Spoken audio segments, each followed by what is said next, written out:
Hello dear friends, this is Virendra.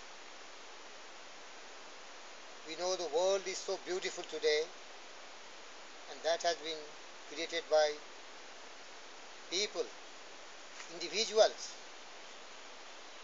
who have worked very hard to stimulate their intellect and use the brain, the thinking brain, the innovative brain, the creative brain. And so we are not barbarous, we are not tribals, but we have a civilized society where there is plenty of invention, discoveries, and we have got our science and technology so much advanced that we have conquered time and space. But this mind has to be used very effectively with positive thoughts and positive ideas in a creative way. Steve Jobs once said, "Let's be hungry and let's be foolish. Where there is will, there is a way." We should have deep-rooted desire with intensity of a laser beam to use our brain, thinking brain, to bring heaven on earth. I will share with you some of the ideas how people explain about the power of mind. The thinking power, the creative mind can bring so many blessings on this earth.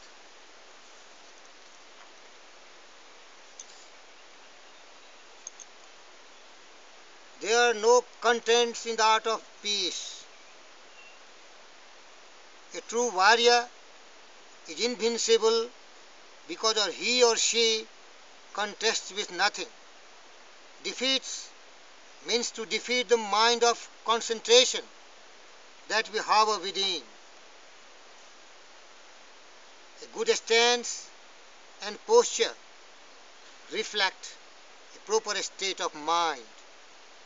Always keep your mind as bright, as clear as the vast sky, the great ocean, the highest peak, empty of all thoughts. Always keep your body filled with light and heat. Fill yourself with the power of wisdom and enlightenment. That's why, dear friends, in our universal religion, there is the greatest mantra that is called Gayatri Mantra, where it is requested to God that He stimulate our intellect. Om Bhur Bhuvat Swah Tat Savitar Varanyam Vargo Devasya Dhimahi Dhiyo Yona Prachodaya. We meditate upon the adorable effulgence of the resplendent, vivid fire Savita. May He stimulate our intellect.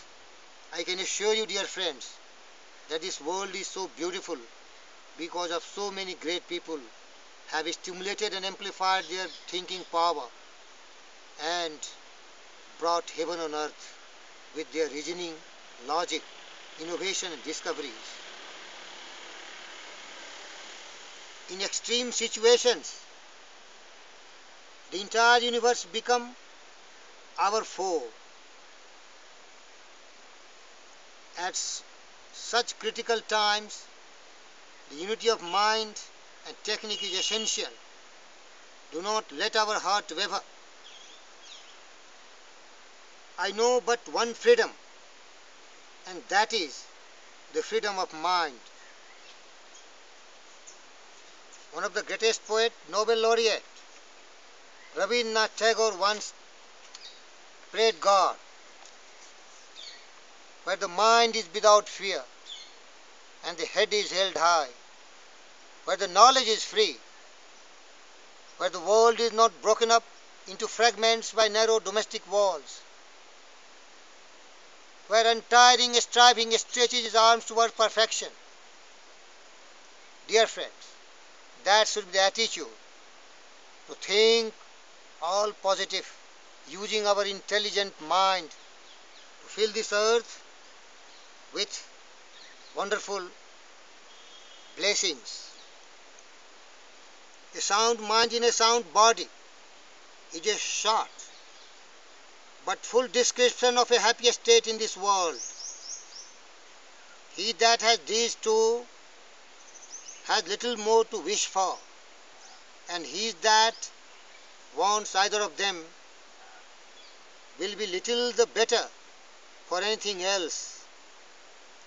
The wavering mind is but a base possession. Don't limit yourself. Many people limit themselves to what they think they can do. You can go as far as your mind lets you. What you believe, remember, you can achieve. It is your power of mind. The strong mind, the invincible mind, the fearless mind, the daring and courageous mind, the persevering mind, the persistent and patient mind. All the greats have such a tough mind, who never yield, which never quits. They dares, they dreams, and they succeed beyond all measures. Hope is a state of mind, not of the world. Hope, in this deep and powerful sense, is not the same as joy that things are going well, or willingness to invest in the enterprise that are obviously heading for success, but rather an ability to work for something because it is good. Do you think our mind is maturing late or simply rotted early? Remorse is a violent dyspepsia of the mind. Reading furnishes the mind only with materials of knowledge. It is thinking that makes what we read ours. Knowledge is power, but when this knowledge is being practiced in life, every day and night, it is chewed and digested, and it breeds, that is called wisdom. That brings real happiness, love, peace and prosperity. Practicing, that is the purpose of learning. And restraining mind, a controlled mind. What Rudyard Kipling told,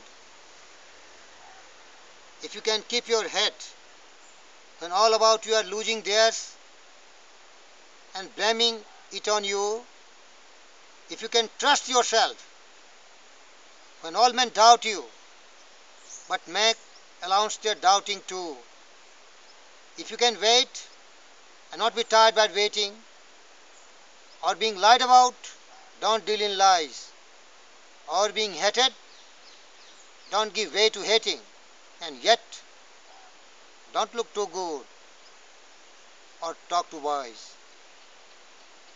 If you can dream and not make dreams your master, if you can think and not make thoughts your aim, if you can meet with triumphs and disaster and treat those two impostors just the same,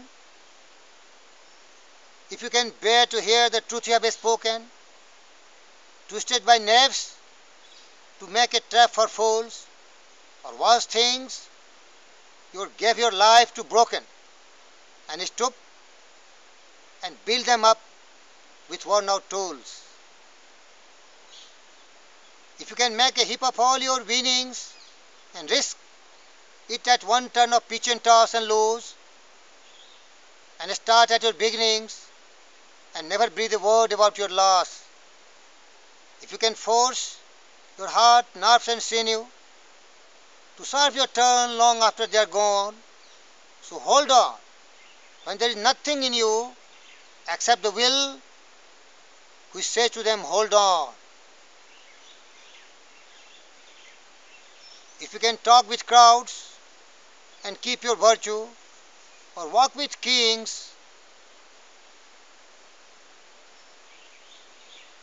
and keep the common touch, if neither friends nor loving friends can hurt you, If all men count with you, but none too much. If you can fill the unforgiving minute with 60 seconds worth of distance run, yours is the earth and everything that's in it. And which is more, you will be a man, my son. Dear friends, this is the real power of mind. This is the knowledge. This is the greatest gospel of wisdom. Any human being will practice if by Rudyard Kipling he is really having a brain. He is really having a mind, controlled mind. The most filled with the wisest ideas, the austerity. And then we have everything on earth. Success, happiness, peace and prosperity for everyone. Reading furnishes the mind only with materials of knowledge. It is thinking that makes what we read ours. Reverie is when ideas float in our mind without reflection or regard of the understanding. The science of mind can only have for its proper goal the understanding of human nature by every human being, and through its use brings peace to every human soul. I balanced all, thought all to mind. The years to come seemed west of breed, the west of breed the years behind. In the balance with this life, this death. William Butler Yeats. Beloved friends, this was my endeavor, a passionate rendition before you about the importance of mind, which is filled with noble ideas, and where God is blessing us with ever widening noble thoughts full of love, kindness, compassion, and humility and humbleness. May God bless all of us. Let's fill our mind with noble thoughts and become a wise man, like all the greats who have done wonders to the world. Thank you very much.